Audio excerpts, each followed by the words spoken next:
हरे कृष्णा, राधे राधे। आप सभी का गीता क्लास में बहुत बहुत स्वागत है। ओम अज्ञानतिमिरन्धस्य ज्ञानाञ्जनशलाकया चक्षुरुन्मिलितं येन तस्मै श्रीगुरुवे नमः। गुरुवे गौरचन्द्राय राधिकाय स्वधानै कृष्णाय कृष्णभक्ताय तद्भक्ताय नमो नमो विष्णुपादाय राधिकाय प्रियत्मने श्रीमद्भक्तिवेदान्त नारायणिति नामिने। श्री कृष्ण लीला कथने सुदाक्षम औदार्य माधुरी गुणेशुतम परम वरेण्यं पुरुषं महन्तं नारायणं तं त्रसा नमामि। श्री चैतन्य मनोभीष्टं स्थापितं येन भूतले स्वयं रूप गदामि ददाति स्वपदान्तिकम् आजानुलम्बितभुजगं कावदातु सङ्कीर्तनायकपितॄपं लयताक्षो विशम्भरो द्विजवरो धरं पालो वन्दे जगत्प्रियकरो करुणावतारो। नमो महावदन्याय कृष्णप्रेमप्रदायते कृष्णाय कृष्णचैतन्याम्ने गौरकृष्णे नमः। हे कृष्ण करुणा सिंधो दीनबंधो जगत्पते गोपेश गोपिका कांत श्री राधा कांत नमस्तुते। तत्कांचन गौरांगी राधे वृंदावनेश्वरी वृषभानुसुत देवी प्रणमामि हरिप्रिये। नीलाचल निवासाय नित्याय परमात्मने बलभद्र सुभद्राभ्यां जगन्नाथाय ते नमः। जय श्री कृष्ण चैतन्य प्रभु नित्यानंद श्री अद्वैत गदाधर शिवासादि गौर भक्त वृंद। हरे कृष्ण कृष्ण कृष्ण हरे हरे, हरे राम राम राम हरे हरे। हरे कृष्ण कृष्ण कृष्ण हरे हरे, हरे राम राम राम हरे हरे। मैं सर्वप्रथम अपने परम आराध्यतम गुरुपाद पद नृत्य लीला प्रविष्टु विष्णुपाद अष्टो तत्सत श्री श्रीमद्भक्ति वेदांत नारायण गोसाई महाराज जी के श्री चरणों में अनंत कोटि दंडों प्रणाम करती हूँ। तत्पश्चात समस्त रूपानुगुरु परंपरा के चरणों मेरा अनंत कोटि दंडों प्रणाम। आप सभी को मेरा यथा योग्य नाम स्वीकारो। हरे कृष्ण। तो आज हीरा पंचमी है, तो हीरा पंचमी की आप सभी को बहुत बहुत शुभकामनाएं। तो सबसे पहले आज हम ऐसा करते हैं कि जगन्नाथ बलभद्र सुभद्रा इन तीनों का हम अलग अलग प्रणाम मंत्र सुनते हैं, उसके विषय में जानते हैं। तो जगन्नाथ जी का प्रणाम मंत्र। देव देव जगन्नाथ प्रपन्नार्ति विनाशन त्राहि मां पुंडरीकाक्ष पतितं भवसागरे। देव देव जगन्नाथ प्रपन्नाति विनाशन त्राहि मां पुंडरीकाक्ष पतितं भवसागरे। इसका अर्थ है देव देव जगन्नाथ। तो जगन्नाथ जी हैं वो समस्त देवताओं के भी देव हैं, समस्त देवताओं के भी देव हैं, यानी उनसे ऊपर कोई नहीं है। प्रपन्नार्थी विनाशन, यानी जो उनके शरणागत आता है उनके जितनी भी विपदाएं हैं, त्राही माम पुंडरीकाक्ष, उनकी जो भी प्रॉब्लम अनर्थ जो परेशानियां हैं उन सबका वो विनाश करते हैं। और पुंडरीकाक्ष, उनके जो नयन हैं वो कमल के पंखुड़ी जैसे सुंदर हैं। तो आपसे हम प्रार्थना करते हैं पतितम भवसागरे, हम सभी पतित लोगों का आप उद्धार करें। क्या परेशानी है हमें? हम सभी भवसागर में डूबे हुए हैं। कोई सांसारिक परेशानी की बात नहीं हो रही यहाँ पे, यहाँ की हम सभी के सभी भवसागर में डूबे हुए हैं और इस मटेरियल वर्ल्ड में बहुत परेशानी पा रहे हैं, बहुत दुख भोग रहे हैं। तो आप कृपा करके हमें इस भवसागर से उद्धार करें। श्री बलराम जी का प्रणाम मंत्र।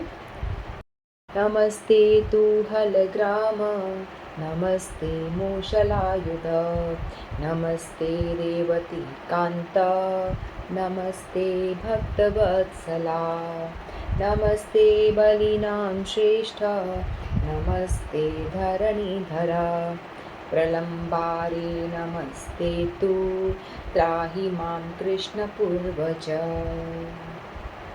श्री कृष्ण के अग्रज श्री बलदेव प्रभु को प्रणाम है। हल मूषण धारण करने वाले आपको प्रणाम है। श्री रेवती कांत को प्रणाम है। भक्त वत्सल आपको प्रणाम है। समस्त बलधारियों में श्रेष्ठ आपको प्रणाम है। धरणीधर आपको प्रणाम है। प्रलंबासुर का नाश करने वाले आपको प्रणाम है। तो बलदेव जी कृष्ण के अनुज हैं, अग्रज हैं, यानी उनके पहले आए थे, वो बड़े भाई हैं। और वो उनका जो हाथ में वो रखते हैं आयुध, हल और मूषण धारण करते हैं, आपको प्रणाम है। फिर श्री रेवती कांत को प्रणाम है। आप रेवती जी के कांत हो। रेवती कांत यानी रेवती जी आपकी पत्नी है, उनको आप प्रणाम है। भक्त वत्सल, आप भक्त वत्सल हो, प्रणाम है। समस्त बलधारियों में श्रेष्ठ, और जितने बलवान जितने भी हैं उन सभी में से श्रेष्ठ आप बलधारी, जिसके पास बल है, तो आप श्रेष्ठ बलधारी हो, आपको प्रणाम है। धरणीधर आपको प्रणाम है। प्रलंबासुर का नाश करने वाले आपको प्रणाम है। तो आपने प्रलंबासुर का वध किया था, आपको प्रणाम है। तो जो बलराम जी है उनका प्रणाम मंत्र, सुभद्रा जी का प्रणाम मंत्र। जय देवी भक्तिदात्री प्रसीदा परमेश्वरी। जय देवी सुभद्रे त्वां सर्वेषां भद्रधारिणी। जय देवी भक्तिदात्री प्रसीदा परमेश्वरी।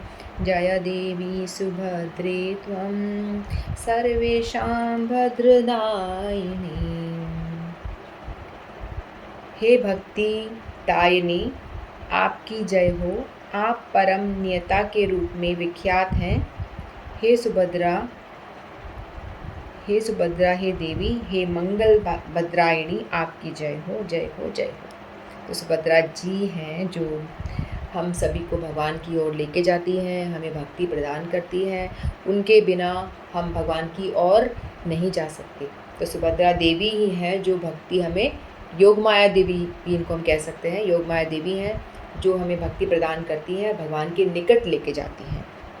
तो हम ऐसी सुभद्रा महारानी को प्रणाम करते हैं कि वो हम पे कृपा करें, हमें भक्ति प्रदान करें। तो आज हमने अलग अलग जगन्नाथ जी के और बलदेव जी के और सुभद्रा जी के मंत्र सीखे। तो जो जगन्नाथ जी है ना, इनके विषय में रामायण में भी आया है, भागवत में भी आया है, और अनंत सभी जो शास्त्र ग्रंथ है सभी में भगवान की महिमा गान करी हुई है। तो रामायण में एक पद आता है, बिनु पद चलहि सुनहि बिनु काना, कर बिनु करम करहि विधि नाना।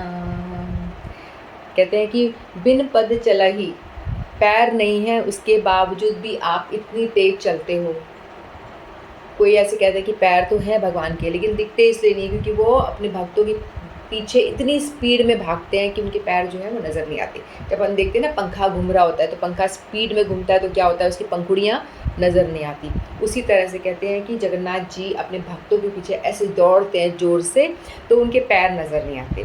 तो बिन पद चलहि सुनहि बिनु काना, कान नहीं है उसके बावजूद भी वो सबकी पुकार सुनते हैं। कोई भी भक्त कहीं पे भी खड़ा होकर कुछ भी बोलता है मन से, हृदय से, तो जगन्नाथ जी को सुनाई देता है, वो उनको सुनते हैं और उनकी जो प्रार्थना है उसे पूरी करते हैं। बिनु करम करहि विधि नाना, और कर हाथ नहीं है उसके बावजूद भी वो इतने प्रकार के काम करते हैं, पूरी सृष्टि चला रहे हैं, सब विश्व ब्रह्मांड के नायक कहते हैं ना उनको, तो सब कुछ वही तो कर रहे हैं।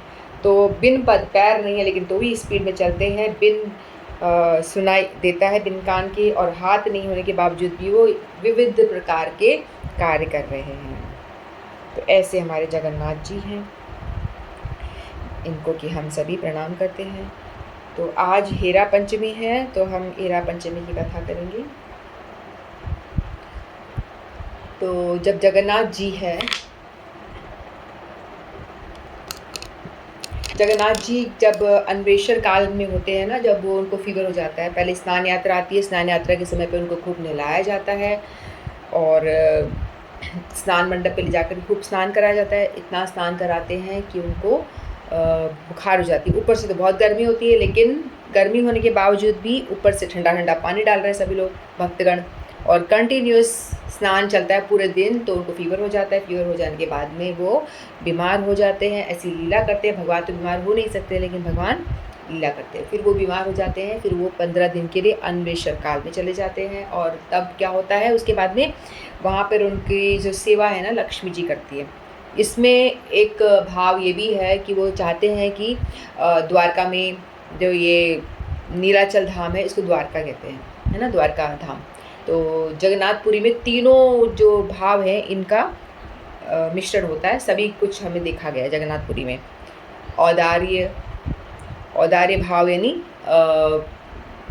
प्रेम बांटना, सबको, सबकी हेल्प करना, प्रेम बांटना। और दूसरा ऐश्वर्य भाव, द्वारका में ऐश्वर्य भाव है। और जब वो वृंदावन धाम यानी सुंदराचल जब रथ खींच के लेके जाते हैं, तो वहाँ पे माधुर्य भाव है। तो औदार्य, माधुर्य और ऐश्वर्य तीनों भाव जगन्नाथपुरी में पाए जाते हैं।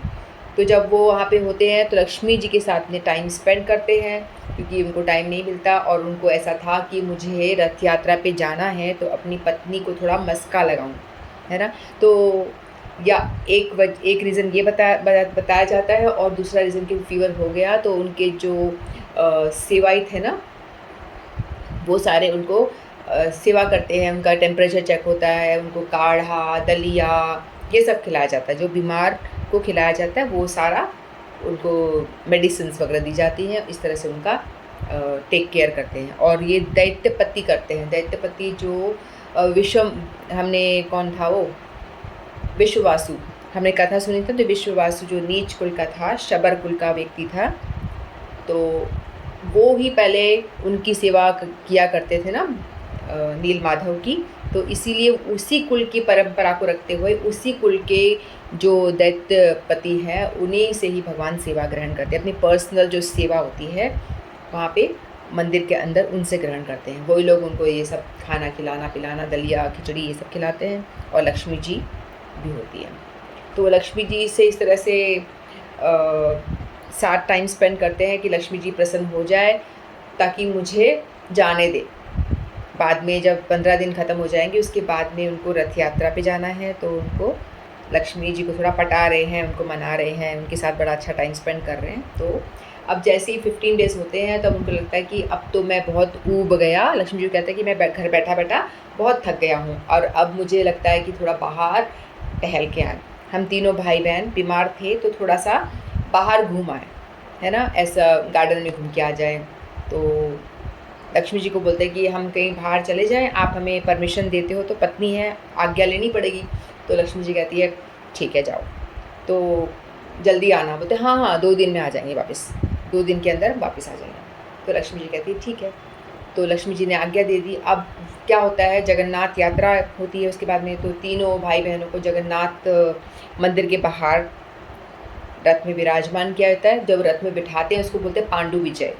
पांडु विजय कहा जाता है। भगवान को मंदिर से, उनकी रतन बेदी से जब निकाल के बाहर लाते हैं, तो उसको कहा जाता है पांडु विजय। तो पांडु विजय होता है, भगवान को बिठाया जाता है। सभी लोगों ने टीवी पे दर्शन किया होगा। फिर रथ खींच के जब जाते हैं, तो भगवान जो श्री कृष्ण जो है ना, जगन्नाथ जी कृष्ण ही तो हैं। तो बाकी सब बलदेव जी, सुभद्रा जी तो फिर भी चले जाते हैं, लेकिन जो जगन्नाथ जी है ना, वो बहुत नाटक करते हैं। वो थोड़ा सा जैसे कि कोई एक होता है ना शराबी, शराब पी के कैसे झूमता है, झूम बराबर झूम शराबी होता है ना, उस तरह से वो भी इस तरह बिहेव करते हैं। कभी इधर गिरते हैं, कभी उधर गिरते हैं, कभी ऐसे गिरते हैं, कभी ऐसे गिरते हैं। मतलब सीधे सीधे नहीं चलेंगे, टेढ़े मेढ़े टेढ़े मेढ़े टेढ़े मेढ़े होकर ऐसे चलते हैं। और वो भी नशे में चूर हैं, किसके, राधा रानी के और गोपियों के प्रेम के नशे में वो चूर होते हैं। इसीलिए वो इस तरह से बिहेव करते हैं। जब उनको लेकर के जाते हैं वहाँ पे, तो जगन्नाथ बलदेव जी, सुभद्रा जी तो फिर भी पहुँच जाते हैं, लेकिन ये टाइम लगाते हैं आने में। कभी कभी आराम से आ जाते हैं, कभी चढ़ते ही नहीं, कभी हिलते ही नहीं है। ऐसे बहुत इनके साथ में बहुत सारी लीलाएँ होती हैं। तो ये कहते हैं जगन्नाथ जी का जो रथ होता है, अपने आप चलता है और अपने आप ही रुकता है, कोई उसको चलाने वाला नहीं है। किसी एक पुरी के किसी वैष्णव से मैं सुन रही थी, वो बता रहे थे टीवी पे कहीं, तो कहते हैं कि ऐसा कहते हैं ना कि जगन्नाथ जी का रथ अपने आप चलता है और अपने आप ही रुकता है। इसका प्रमाण जब लॉकडाउन था ना उस टाइम पे मैंने देखा, वो व्यक्ति जो था वो कह रहा था मैंने साक्षात देखा। तो उस टाइम पे क्योंकि इतने सारे लोग खींचते हैं रथ को, हज़ारों हज़ारों लोग खींचते हैं, तभी भी रथ हिलता नहीं है। कभी हिल जाता है, कभी नहीं हिलता, कहीं भी रुक जाता है। ऐसा होता है ना, भगवान के मूड के ऊपर है, भगवान का जो मन करता है वैसे ही वो करते हैं। तो बोलते हैं कि उस टाइम पे तो लॉकडाउन था, कुछ ही लोग थे, कुछ जने ही थे जो रथ खींच रहे थे। तो बोलते हैं मुझे ऐसा साक्षात दिखा कि रथ जो है ना, कोई खींच भी नहीं रहा तो भी चल रहा है अपने आप से। थोड़ा सा यदि हाथ लगाया तो चल पड़ा और अपने आप रुक गया, फिर कोई अपने आप ही चले जा रहा है वो। मतलब उसने साक्षात दर्शन किए होंगे, देखा और बताया कि 2-4 लोग कैसे खींच पा रहे हैं उस रथ को, जब हज़ारों हज़ारों मिलके नहीं खींच पा रहे, हाथी के बल से भी नहीं वो चल पाता था, तो उस टाइम कैसे चल रहा था। तो मैंने तो साक्षात देखा, मुझे लगा कि भगवान की ही मर्जी है, भगवान अपने आप ही रथ को लेके जा रहे हैं और अपने आप ही वो जो सेवाई थे उन्होंने हाथ ऐसे पकड़ा हुआ है बस हल्का सा, और रथ अपने आप चल रहा है, अपने आप चले जा रहा है।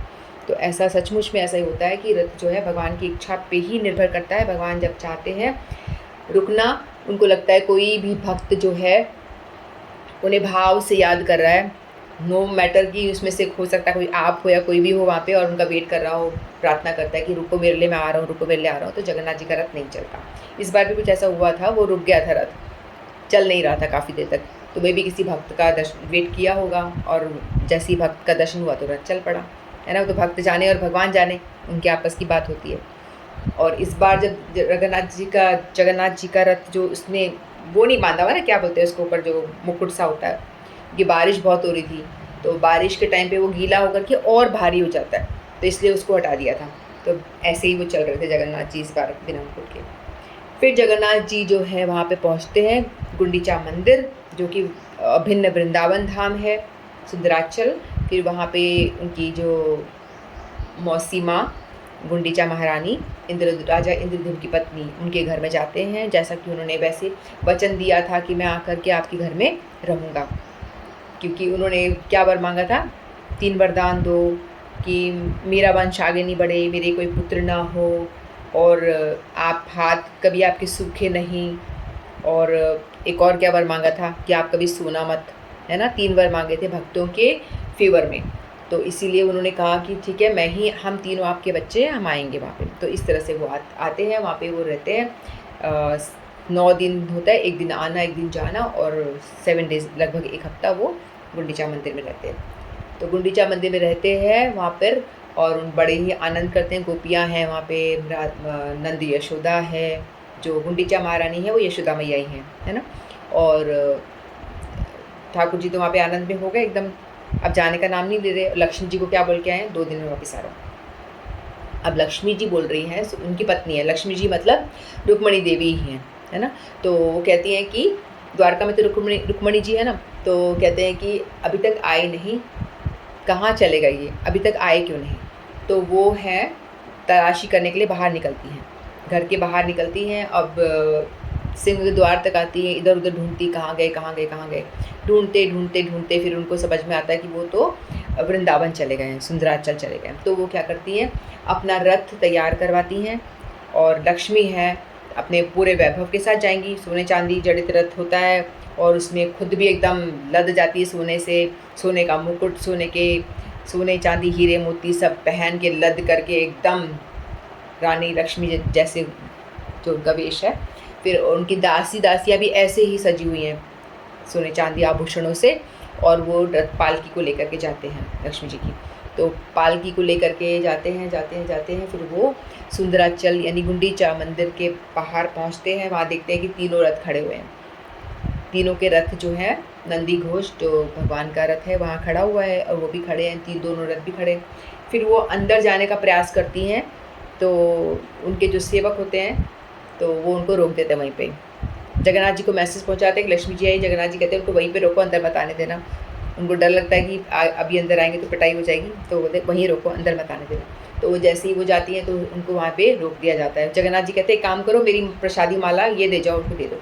तो जगन्नाथ जी ने अपनी अंग पे जो धारण की थी उस प्रसादी माला को लक्ष्मी जी को दे दिया, आप इसे धारण करो। और जगन्नाथ सेवायत जो थे उनके जगन्नाथ जी के, उन्होंने कहा कि हम कल भेज देंगे, प्रभु को हम कल भेज देंगे, आप अब प्रस्थान करें, ऐसी प्रभु की आज्ञा।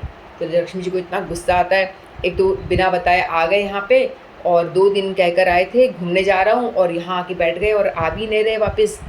और मैं जब मिलने आई हूँ तो मुझसे मिल भी नहीं रहे हो, और माला भिजवा दी। तो फिर लक्ष्मी जी को इतना गुस्सा आता है, लक्ष्मी जी क्या करती है, डंडा उठाती है, और डंडा उठा करके रथ, जो जगन्नाथ जी का रथ होता है, उसका पहिया तोड़ देती है, धाड़ धाड़ तोड़ देती हैं उसको। और उनकी जो सेवायत जो होते हैं साथ में उनकी दासियाँ, वो भी तोड़ने लग जाती हैं। तो लक्ष्मी जी तोड़ ताड़ के एकदम गुस्से में पैर पटक के वापस चली जाती हैं, अपने मंदिर में चली जाती हैं। होता है ना, सामान्य संसार में भी ऐसा होता है कि पति बिना बताए चला जाएगा तो पत्नी क्या करेगी, गुस्सा ही होगी ना। उसी तरह से तो ऐसी भगवान भी ये लीला करते हैं, एकदम नरवत लीला होती है जैसे कि संसार में होता है, वैसे ही वो लीला कर रहे हैं। अब लक्ष्मी जी को भेज देते हैं वापस। अब जगन्नाथ जी जो हैं, अब उनको डर लग रहा है कि वापस घर पे कैसे जाएंगे, क्योंकि पिटाई हो जाएगी वहाँ जाएंगे तो, लक्ष्मी जी तो छोड़ेंगे नहीं। और इसमें हमारे गुरुवर के भाव बताते हैं कि लक्ष्मी जी को अंदर क्यों नहीं आने दिया। जैसे कि जो रासलीला होती है ना, रासलीला में हमने देखा था जब लक्ष्मी जी और शिव जी ये सब रास में एंटर करना चाहते हैं तो शिव जी को भी एंट्री नहीं मिलती है, लेकिन उनको बोला कि आप कुंड में नहा कर के आ जाओ, उसके बाद में कुसुम सरोवर में एक डुबकी मार के आओ। नारद जी बताते हैं आपको गोपी वेश मिलेगा, उसके बाद ही आप जा सकते हो, यहाँ कोई भी पुरुष अलाउड नहीं है। तो फिर जैसे ही वो एंटर करते हैं, लेकिन फिर भी भगवान उनको क्या करते हैं, बाहर कर देते हैं, आप द्वारपाल बन जाओ, अंदर मत आओ। अंदर घुस जाते हैं तो भगवान पहचान जाते हैं, फिर उनको बाहर कर देते हैं। फिर लक्ष्मी जी भी आना चाहती हैं कि मैं भी रास में आना चाहती हूँ, मैं भी आपकी पत्नी हूँ, मुझे भी अंदर आने दो। तो भगवान कहते हैं कि तुम अंदर नहीं आ सकती, क्योंकि यहाँ पे जो है ग्वाल गोपियाँ हैं, जो ग्वालने हैं, है ना, जिनको अपना कोई अहंकार नहीं है और बिल्कुल मेरी ही परवाह है, जो हमेशा कुछ भी करती हैं वो मेरी प्रसन्नता के लिए करती हैं। और लक्ष्मी जी कुछ करेगी तो वो अपना खुद का स्वार्थ भी देखेगी, भगवान का भी देखेगी, अपना भी देखती है। और लक्ष्मी जी जो है वो उनको अभिमान है कि मैं लक्ष्मी हूँ, मेरे पास बहुत धन है, मैं धन की देवी हूँ, है ना, बहुत लक्ष्मी होने का उनको बड़ा अभिमान है। तो भगवान कहते हैं कि जो ऐश्वर्य भाव में रहता है, जिसको थोड़ा बहुत भी अभिमान है, वो नहीं आ सकता रास के अंदर। रास का मतलब क्या है, आत्मा का आत्मा से मिलना, भगवान से भक्तों का मिलन, कोई रास है। इसमें ऐसा नहीं है कि जो पुरुष व्यक्ति है वो नहीं, जैसे संसार में पुरुष होता है, वो सभी भी आत्माएं तो एक जैसी है ना, तो वो भी स्त्री फॉर्म में होते हैं, तो भगवान एक ही पुरुष बताए जाते हैं। तो जो भी भक्त हैं, भक्त और जो एकदम समर्पित भक्त हैं, वही अंदर रास में एंट्री करते हैं। तो फिर भगवान ने लक्ष्मी जी को कहा कि तुम्हें मैं रास में एंट्री दे दूंगा, लेकिन तुम्हें एक काम करना पड़ेगा, तुम्हें गोपियों का अनुगत्य करना पड़ेगा, इनकी सेवा करनी पड़ेगी। तो लक्ष्मी जी कहती है, मैं इन ग्वालनों का, गंवार औरतों का मैं अनुगत्य करूं, मैं इनकी सेवा करूं? कभी नहीं। मैं रानी हूँ, मैं इतनी बड़ी लक्ष्मी हूँ, महारानी हूँ, मैं इन छोटी छोटी ग्वालनों का, ये गरीब सी जो गोबर उठाए घूम रही हैं, गंदी सी लग रही है, इनका अनुगत्य बिल्कुल नहीं। तो कृष्ण कहते तो आप जाइए बाहर, आपका यहाँ कोई काम नहीं है। जो भी भगवान, जो भी राधा रानी का अनुगत्य करेगा, उनके पीछे पीछे आएगा और गोपियों का अनुगत्य करेगा, वही रास में एंटर कर सकता है। तो ये एक भाव है, इसीलिए भी लक्ष्मी जी को यहाँ अंदर जाने नहीं दिया जाता है कि आपका वृंदावन में कोई काम नहीं है, आप जाओ महल में जाके बैठो, वहीं आनंद करो। तो ऐसे ये भाव बताते हैं। फिर बाद में क्या होता है, फिर जैसे आज हमारी ये है हेरा पंचमी है, आज यहाँ पे ऐसी लीला हो रही होगी वहाँ पे। तो लक्ष्मी जी का एक विग्रह लेके जाते हैं, जो उनके पंडे होते हैं वो लेके जाते हैं, उन कुछ साथ में उनके साथ लक्ष्मी जी की सेविकाएं बनती हैं, वो लेके जाते हैं और थोड़ा रथ को तोड़ा जाता है। इस तरह से वो लीला को ही याद करके ये लीला होती है हेरा पंचमी के दिन। हेरा यानी ढूंढना। तो आज जब वो गए थे, दूज को गए, तो उसके बाद में आज पंचम 5 दिन वेट करा, तो फिर उसके बाद में वो आ गई। तो हेरा पंचमी से कहते हैं ढूंढना, वो ढूंढने आई है हेरा पंचमी। तो ये लीला का वहाँ पे भी ऐसे सब प्रदर्शन होता है, सब करते हैं। फिर नेक्स्ट डे 2 दिन बाद है ना, फिर जब वो वापस आते, बहुड़ा कहते हैं उसको, वापस बहुड़ा यात्रा यानी रिटर्न यात्रा जो होती है। फिर जगन्नाथ जी जब रिटर्न जाते हैं तो उधर अपने घर पे पहुंचते हैं श्री मंदिर में। अब वहाँ जाके वो जब गेट को ठक ठक करते हैं तो वो खुलती नहीं, लक्ष्मी जी बोलती अब आओ वापस, मैं देखती हूँ तुम्हें। तो फिर दरवाज़ा नहीं खुलती। फिर बहुत बोलने पे दरवाज़ा खुलता है, तो वो सुभद्रा जी को एंट्री दे देती हैं, बलराम जी को एंट्री दे देती हैं, जगन्नाथ जी को आउट, तुम नहीं आओगे अंदर, तुम बाहर रहो। तो जगन्नाथ जी बोलते हैं अब क्या करूँ मैं, बाहर पनिशमेंट मिल गया मुझे, बाहर ही हूँ मैं। तो जगन्नाथ जी को पता था ऐसा होगा, तो जगन्नाथ जी ने क्या किया था, उनके लिए बहुत सारा वस्त्र, आभूषण, सुंदर सुंदर हार, ये सब लेकर आए थे, गिफ्ट लेके आए थे कि गिफ्ट दे करके अपनी वाइफ को मना लूँगा मैं।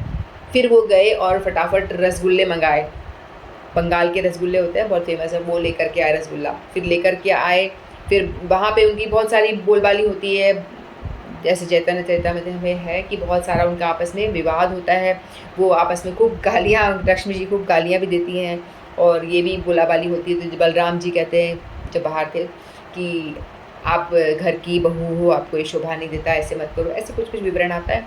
तो इस तरह से फिर बाद में वो गिफ्ट लाते हैं वो सब, और जब रसगुल्ला उन लक्ष्मी जी को देते हैं और क्षमा मांगते हैं, तो लक्ष्मी जी कहती हैं ओके आप अंदर आ सकते हो, और रसगुल्ला खाती हैं और प्रसन्न हो जाती हैं।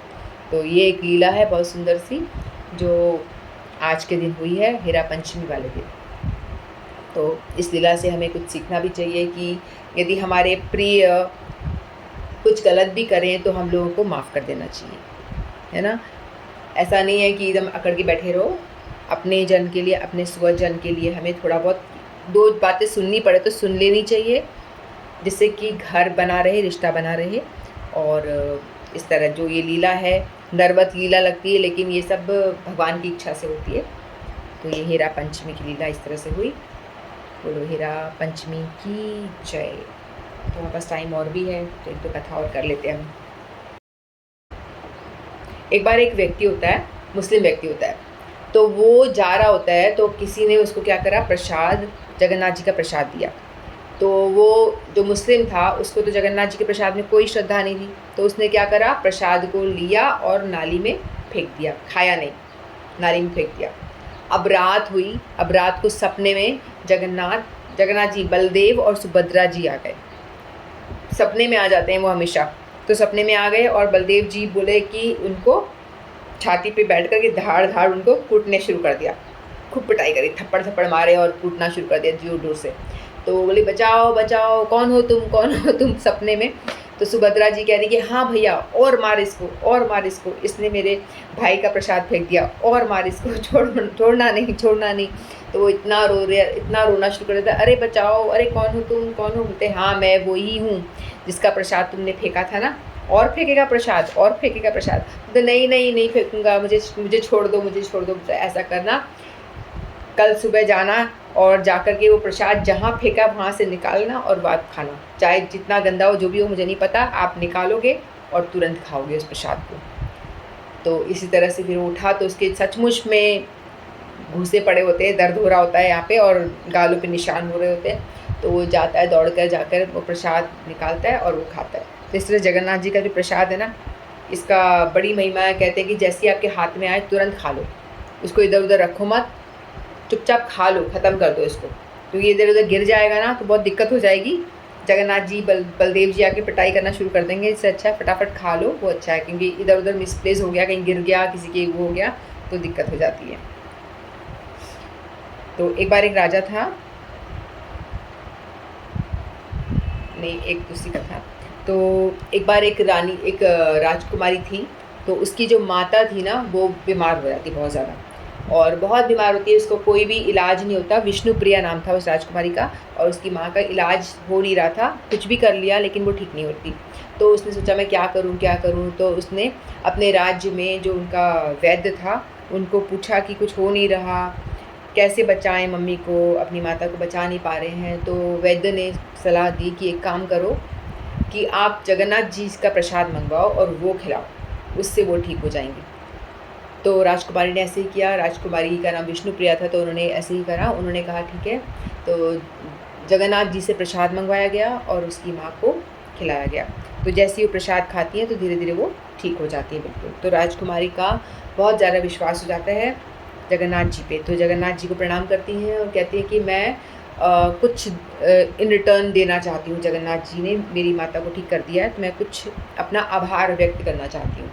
तो उसने क्या सोचा कि मैं जगन्नाथ जी को क्या दूँ, रुपए, पैसे, खजाना क्या दूँ मैं उनको? तो बोले ये सब तो है उनके पास में, ये सब तो ऑलरेडी है इनके पास में, वो तो राजा हैं, जगत के नाथ हैं, मैंने क्या दे सकती हूँ?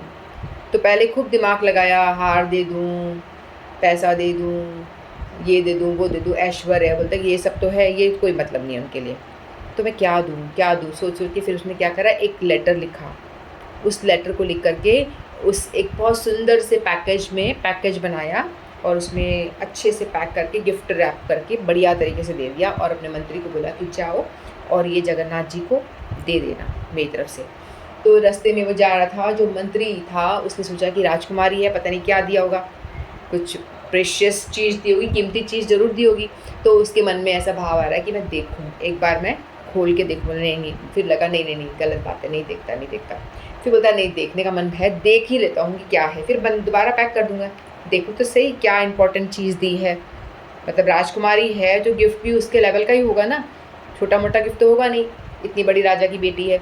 तो फिर उसने अपने आप को रोका, लेकिन रोक नहीं पाया। फिर उसने फाइनली उस गिफ्ट के जो बॉक्स को उसने खोला, बहुत सुंदर सा बॉक्स था, खोला उसने, खोल के एक के अंदर एक और बॉक्स और ऐसे अच्छे से पेपर निकाल के बढ़िया से खोल करके देखा तो उसके अंदर एक कागज़ का टुकड़ा निकला। तो बोलते ये क्या है? मुझे लगा कोई बढ़िया हीरों का हार होगा या कुछ अच्छा कीमती चीज़ होगी, ये क्या है? ये कागज़ का टुकड़ा जिसमें कि राजकुमारी ने लेटर लिखा था। तो बोला इस लेटर को उसने उठाया, बोला पेपर है, कुछ भी नहीं, उठा करके फेंक दिया, उठा करके जंगल में फेंक दिया। अब फिर वो फिर चला गया, बोला कुछ है ही नहीं, क्या दूँ मैं गिफ्ट? फिर जैसे ही वो रात में फिर सोया तो जगन्नाथ जी आ गए, फिर करी उसकी पिटाई, बोलते कि मेरा गिफ्ट कहाँ है? तो बोला कौन सा गिफ्ट? बोलते कि राजकुमारी ने जो गिफ्ट दिया था, राजकुमारी विष्णुप्रिया ने जो गिफ्ट दिया था, मुझे वो गिफ्ट चाहिए। तो बोलते कि वो तो पेपर था, कुछ नहीं था उसमें, तो कुछ भी नहीं था। बोला वही पेपर दो, ये मुझे वो पेपर चाहिए, मुझे वही चाहिए। बोलते कि मैं कहाँ से लाऊँ, तो जंगल में मैंने कहाँ फेंक दिया, मैं कैसे लाऊँ उठा कर, मुझे नहीं पता। तो बोलते मुझे नहीं पता, जैसे भी है मुझे वो चाहिए। तो फिर वो मना कर देता है कि मुझसे गलती हो गई, मैं कैसे लाऊँ? बोलता तुझे तो पता है, तू तो नहीं ला सकता, मुझे पता चल गया, तू नहीं ला पाएगा, लेकिन सुबह आके देखना वो मेरे पास है, मेरी छाती से लगा होगा। तो फिर वो मंदिर जाता है, तो मंदिर में जाके देखता है कि वो जगन्नाथ जी के यहाँ पे रखा होता है। तो बोलता है कि वो लेटर जो तो तुमने फेंक दिया था रानी का, वो मैं ले आया हूँ। तो भगवान को अपने भक्तों के जो भाव होते हैं ना, पता चल जाते हैं। तो राजकुमारी ने बहुत सोचा, मैं ये क्या दूँ, धन दूँ, दौलत दूँ? तो वो तो जगत के नाथ है, उनको ये सब की कोई ज़रूरत नहीं है, सब कुछ है उनके पास में। तो उन्होंने क्या कहा, इस लेटर में अपना हृदय ही भगवान को अर्पण किया था। उन्होंने कहा कि फिर उन्होंने बोला कि पंडित को, किसी को बोला कि आप ये लेटर पढ़ के सुनाओ सबको। तो उसमें आभार व्यक्त किया था, हे जगत के नाथ, हे जगन्नाथ, आप तो पूरी सृष्टि के बनाने वाले हो, मैं आपके आभार व्यक्त करती हूँ, आपके प्रसाद खा के, जो भी उसको मन में भाव था उसने पूरा व्यक्त किया था। और मैं इस पत्र के ज़रिए मैं अपना हृदय ही आपको समर्पित करती हूँ, इससे ज़्यादा बहुमूल्य मेरे पास और कोई चीज़ नहीं है जो मैं आपको अर्पण कर सकूँ। ऐसा ही हमारे गुरुदेव भी कहते हैं कि गुरु पूर्णिमा आ रही है, तो इसमें तुम क्या दोगे? गुरु पूर्णिमा पे तुम हमें क्या दोगे? थोड़ा पैसा, 500 रुपये, 1000 रुपये, 2000 रुपये, क्या दोगे मुझे? कुछ फल फ्रूट, कुछ मेवा, ड्राई फ्रूट्स, या कपड़े दे दोगे, ये दोगे? नहीं, अगर कुछ देना ही है मुझे तो अपना हृदय रूपी पुष्प दो, अपना हृदय मुझे दो। हमारे गुरुदेव ये कहते हैं कि अपना हृदय रूपी पुष्प मुझे दे दो। मैं सारे वो हृदय रूपी पुष्प को इकट्ठा करूँगा, उनकी माला बना के राधा जी के चरणों में अर्पण कर दूँगा उन पुष्पों को। मतलब आपके हृदय जो गंदा पड़ा हुआ है, मलिन हृदय जो है, अनर्थों से भरा हुआ है, उसको मुझे अर्पण करो तुम, मैं उसको क्लीन कर दूँगा, क्लीन करके राधा जी के लायक बना दूँगा और उनके चरणों में अर्पण करूँगा। ऐसा हमारे गुरुदेव कहते हैं। तो वैसा ही इस रानी ने भी यही किया, राजकुमारी ने भी, और इस तरह से वो अपना हृदय जगन्नाथ जी को दिया, जो जगन्नाथ जी ने सहर्ष स्वीकार किया था। बोलो श्री जगन्नाथ बलदेव सुभद्रा महारानी की जय। हरे कृष्णा। तो आज इतना ही। वांछा कर्तव्यस्य कृपा सिंधुभ्येव च पतितानां पावनेभ्यो वैष्णवेभ्यो नमो नमः। जय हरे कृष्णा।